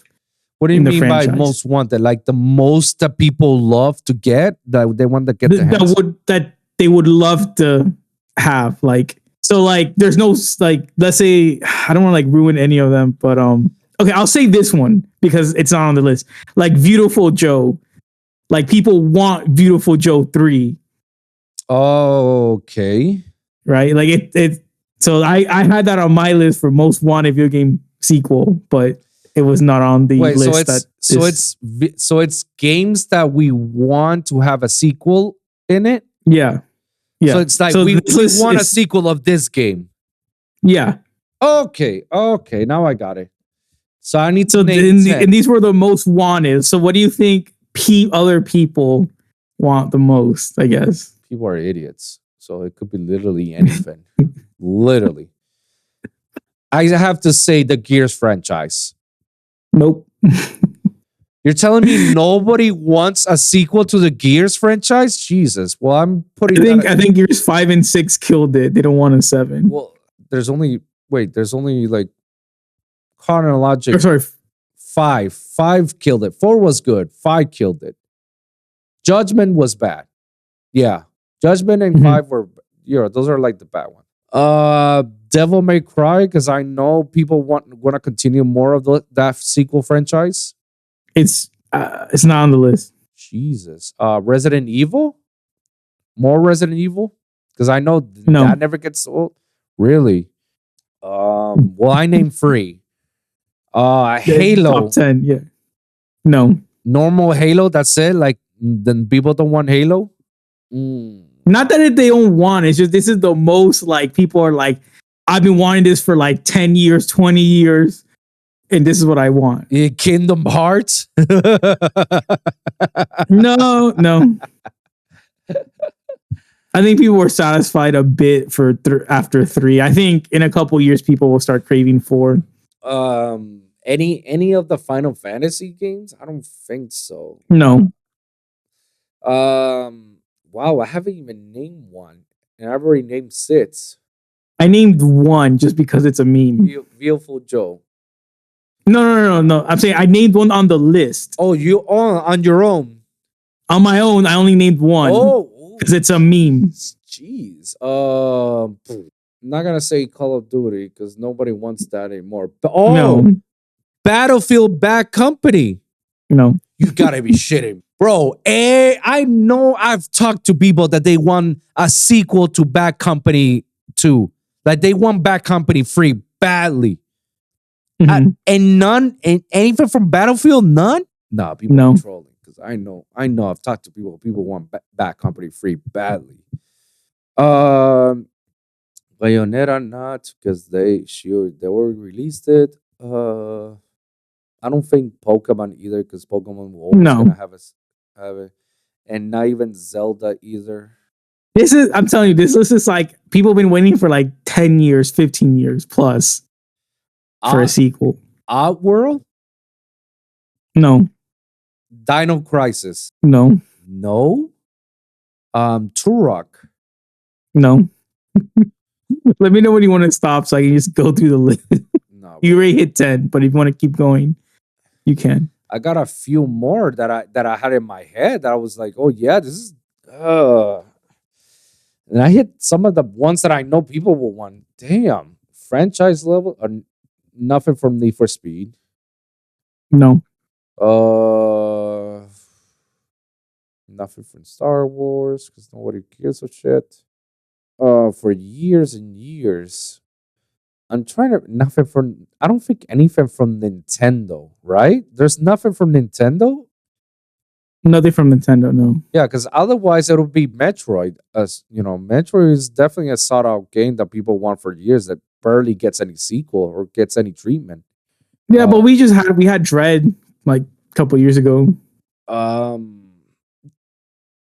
But no Nintendo, so you can just cut anything from Nintendo off. So it has to be, either no Metal Gear. I think they killed it. Right? They killed that franchise. Which Metal Gear? They want Revengeance. Yes, that is number 8. Yo, Metal Gear Rising, Revengeance 2. Let's go. That's not the one I hit. Damn. Yeah, it's because the first Rising, it was a great hack and slash game. Like I feel like everybody loved it and they hit the nail in the coffin in that game. So I'm surprised that they haven't come back. Obviously, it's because of Hideo Kojima is no longer part of Konami. So, oh shit, Silent Hill? Any Silent Hill? Number 2. Let's go. Let's go. He's trying to hit them. Because now you're not thinking of current games. You're thinking old games now. Yeah. And Though, what about Castlevania? There hasn't been a Castlevania AAA in a long time. Everything It's is not. No. really. Last time I checked, Castlevania only had 2D. They never made a 3D version, have they? I don't think so, but it's not on this list for what people want the most. Elder Scrolls. No. Wow. Because I know everybody loved Skyrim. They were hoping for another Skyrim part 2. So I'm surprised it's not there. Fallout? No. Fuck, what was the other game that I had in my head? I was gonna mention it. If it wasn't Elder Scrolls, it was something else. GTA 6, but they got announced. No. Yeah, I got announced. Yeah, anything that's announced or in the works is not on this list. Okay. So I hit 2, even though Yeah, you hit Silent Hills and then Rising 2. Revengeance 2. Yeah. Oh, good lord. And I'm trying to think all the old companies back in the days from the PlayStation era. So nothing. I'll give you one hint. You said GTA. You're thinking about the right company, just not the right game. Oni? No. Red Dead Redemption? No. What other fucking Rockstar game they made that everybody wants other than those 3? It's an old game. That's why they want it. You're thinking of their new stuff. Driver? No. Burnout? Shit. Actually, let me double check to make sure that is Rocksteady. Maybe I'm lying. Not Rocksteady. Rockstar. Rockstar. So sorry. Yeah. Because Rocksteady is the one with Batman. Arkham. The Arkham. No, yeah. It is Rockstar. It is Rockstar. So yeah, you were right with GTA. You're at the right company. You're just not at the right game. Oh, man. I guess none of the Sonic games, right? No. Sonic gets sequels all the time. Yeah. And not even Dragon Ball. Now I'm thinking fighter games. Bloody Roar, Tekken, Street Fighter. No. My personal preference, Zone of the Enders. No. Damn. I know I want a good mech game again. Not Armored Core because we already got it. Not Gundam either, because every Gundam game they release is garbage. They haven't released a good Gundam game in a long time. Dynasty Warriors? No. Any spy games? Spy games? Spy. Wait, what do you mean spy?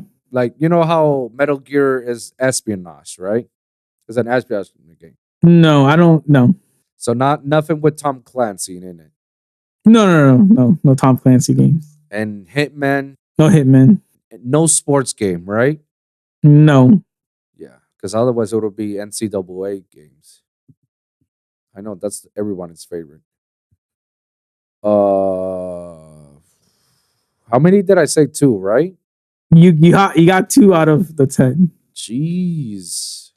And you named a lot of games too. I'm telling you, this list is troll, bro. Just like the weapon list. And that's the thing. I know I name a lot of old games from the PlayStation 1, 2, and Xbox era.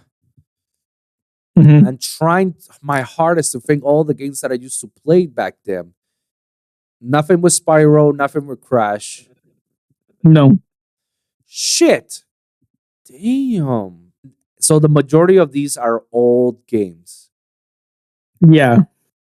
Any more Konami games other than the ones I mentioned? Because I know I don't think so. I would have to like double verify because I know games, but Capcom is the Evilvo Joe. Yeah. And Konami is Rising. And the other one, what was the other one that I mentioned? Silent Hill. That's another Konami. Yeah, Silent Hill. That's another Konami game. So any other Konami games, it's on the Metal Gear is done. Zone of the Enders, Silent Hill, Castlevania. I know someone in the comment section will say, "Yo, this other Konami game." I'll be like, "Yeah, I forgot." But those are like the well-known that I know. Ghost of Tsushima. No, I'm telling you, this list is so troll, bro. Yeah, I'm gonna give up, bro. I named 2. Okay. I'm happy because otherwise we're gonna be here all night for this. Number 10, Jack and Daxter 4. Fuck. Yeah. People been seeking for that game. Really? Number 10. Yeah, apparently. Okay, sure. Number 9, I'll give you a hint to see if you get it. Jack Black. Kung Fu Panda? No. Brutal Legend 2. Brutal Legends? Oh, Jack Black. Oh, with Tenacious D shit. Yeah. Oh, I forgot he did that video game. Brutal Legends. Wow. People still they still asking for that game? Apparently. Yo, I'm not. Yeah, no, I forgot about that one. No. All right. So number 8, Rising. Yeah. What's number 7? Portal 3.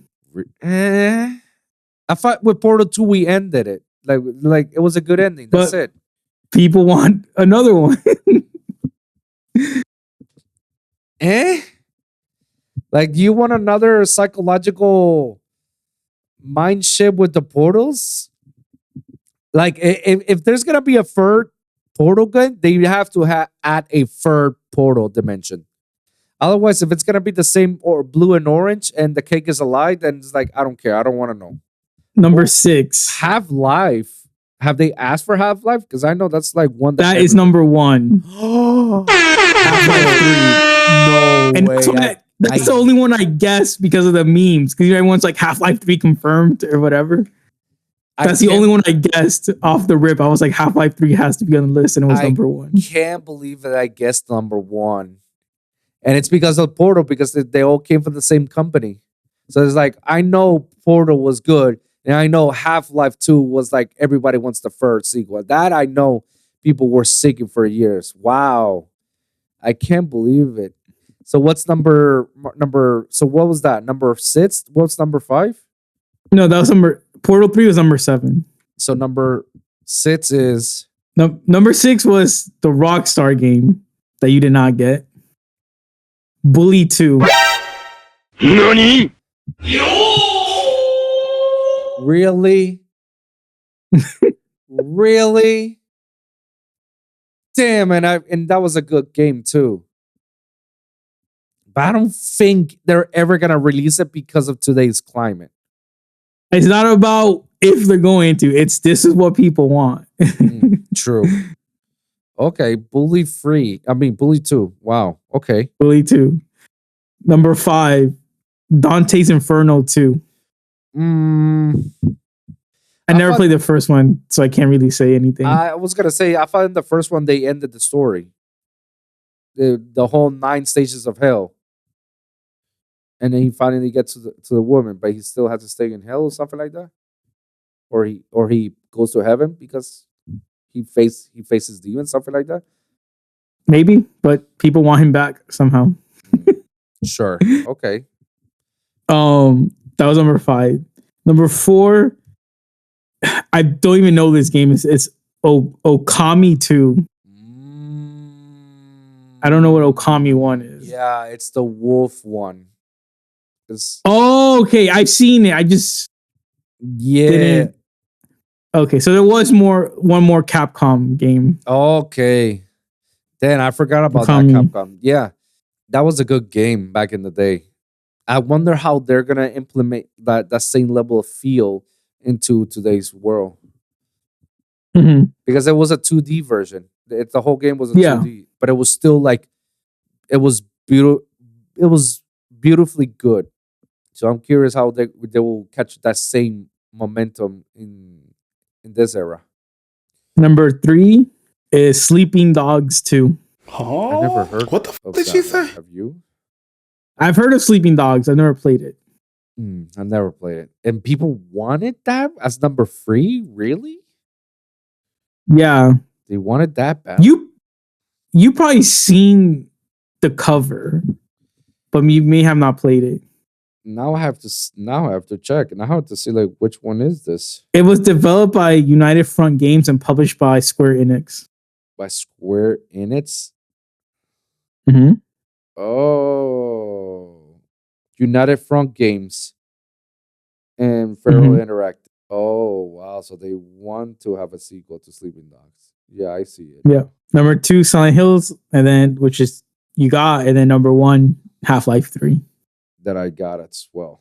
Because I couldn't believe it that I got that one. You got it after, bro. You got it after 50 tries.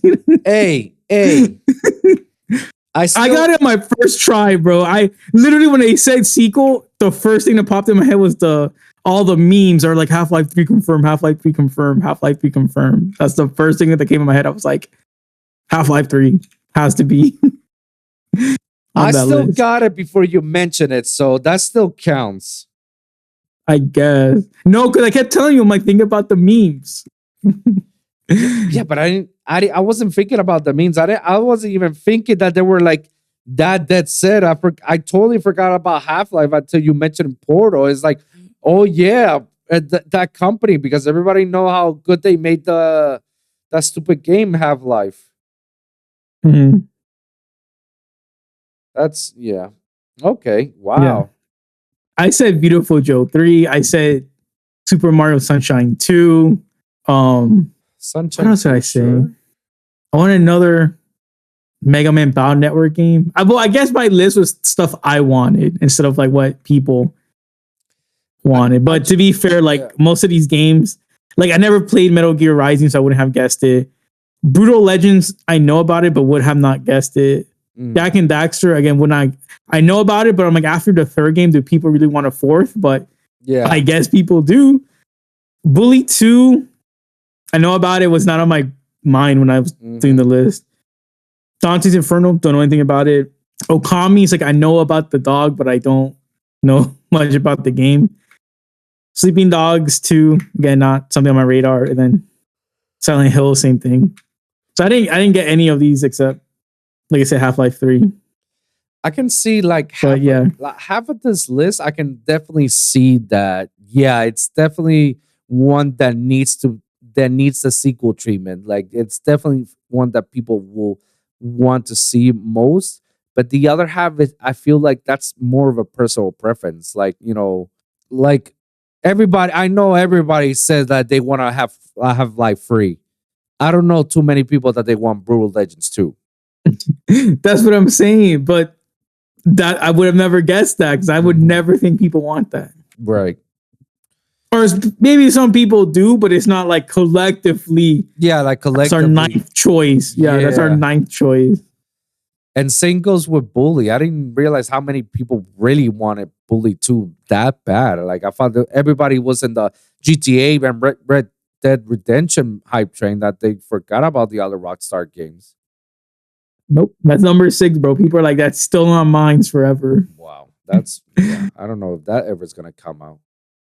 In fact, I don't even know if any of these games are gonna come out. Do you think this list was more balanced than the weapons one? Yeah, this sounded much more realistic than the whole weapons.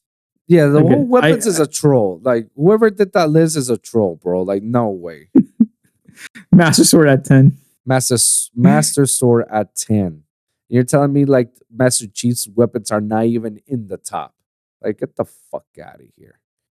Get the fuck out of here. Not even Dante's weapons are down there. Like nah, that you lost me. You lost me. Yeah.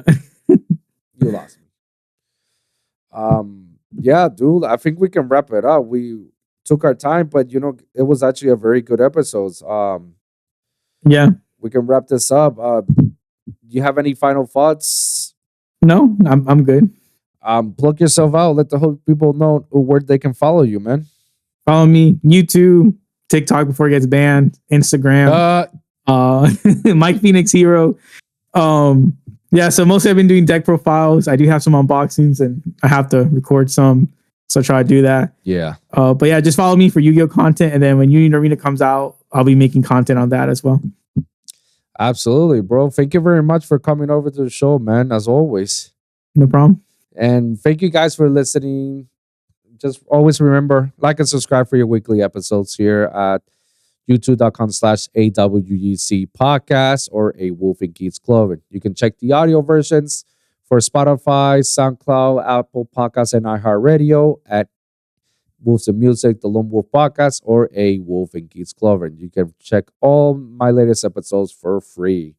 You can comment down below and let me hear your thoughts, share your experiences. If you guys got a specific topic that you want us to cover, please let us know in the comments down below. We'll do our best to talk about it in the next episode. So guys, thank you guys for tuning in.